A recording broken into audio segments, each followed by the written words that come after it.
Аса қамқор, ерекше мейірімді Алланың атымен бастаймын.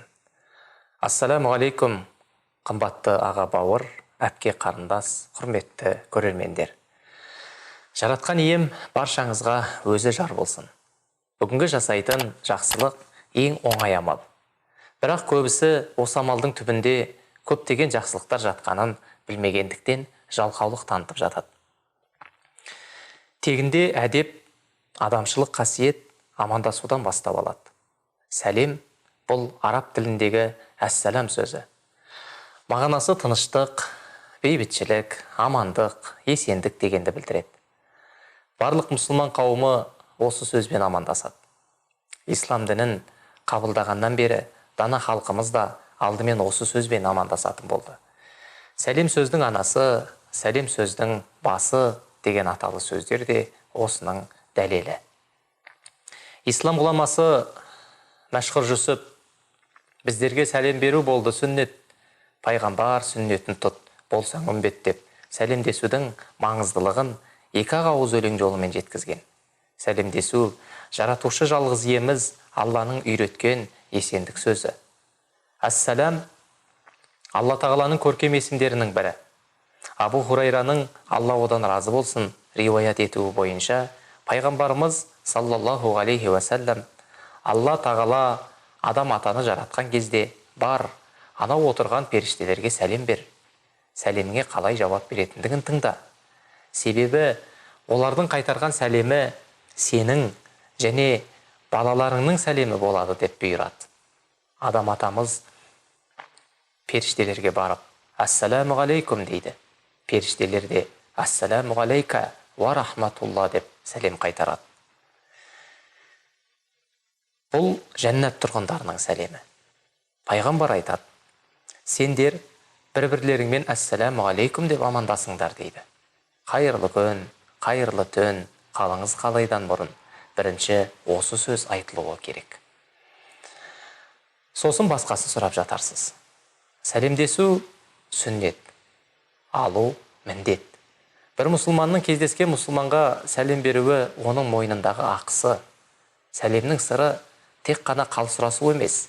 Біріншіден дұға. Сіз біреуге сәлем беру арқылы ол адамның амандығын тілеп жатырсыз. Кейінгісі мына хадистерден білетін боламыз. Анас ибн Малик, Алла одан разы болсын.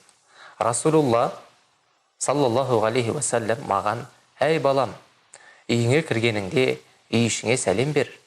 Сенің сәлемдескенің өзіңе және үй ішіңе Алла тағаланың берекесін алып келеді дегенін жеткізді. Екінші, құт берекеге себеп екен. Расында адамдардың ішінде Алла тағалаға ең жақыны басқаларға бірінші болып сәлемдескені дейді. Яғни үшіншіден Аллаға жақындататын амал. Екі мұсылман кездесіп қол алысатын болса, олардың күнәлары екеуі айырылысудан бұрын кешіріледі дейді. Яғни төртіншіден күнәдан тазаруға жәрдемдеседі. Бүгіннен бастап сәлемдесуді әдетке айналдырайық. Еңбектеген баладан еңкейген қартқа дейін сәлем бере жүріңіз. Танығаныңызға да, басқасына да. Дегенмен мынаған назар аударыңыз. Ата салтымызда ер азаматтың өзге әйелмен қол алысып амандасу салты жоқ. Әйелмен қол алысу батыстық үрдіс. Бүгін жастарда кездесе қалса привет деп бетінен, ернінен сүйіп сәлемдесіп жатады. Бұл әдепсіздік. Дәстүріміз бойынша бұрын көптен бері көрмеген адамның тек маңдайынан ғана сүйген.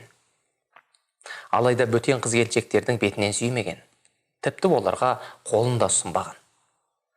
Қыз деген әр еркекке қолын ұстата беретін болса, алақанының қытығы кетеді. Қытығы деген ұяты. Осы тұста сақтық танытқанымыз дұрыс. Тағы да бір міндеттен құтыла салу үшін сәлемдесу ізеттілік емес, керісінше пенденің көңіліне қаяу түсіреді. Сол себепті де сәлемдесу әдебінің ең басты шарты жайдары жүзбен жылы шырай таныту. Бұл айналадағы адамдардың еншісі екенін ұмытпағайсыз. Сәлем адамдар арасындағы менменшіл тәкаппарлықты жойып, өзара мейірімділік пен сүйіспеншілікті қалыптастырады. Бір кісі сізге телефонға қоңырау шалса, ассаламу алейкум деп амандасуды айтпаса, оған үйретіңіз. Жақындарыңызды, айналадағыларыңызды сәлем беруге үйретіп жүрейік. Сәлем беру өткінші міндет емес, өмірлік міндет. Ендеше одан жалығуға да, жаңылуға да хақымыз жоқ. Алла тағаланың сіздерге есендігі, рахметі, берекесі болсын.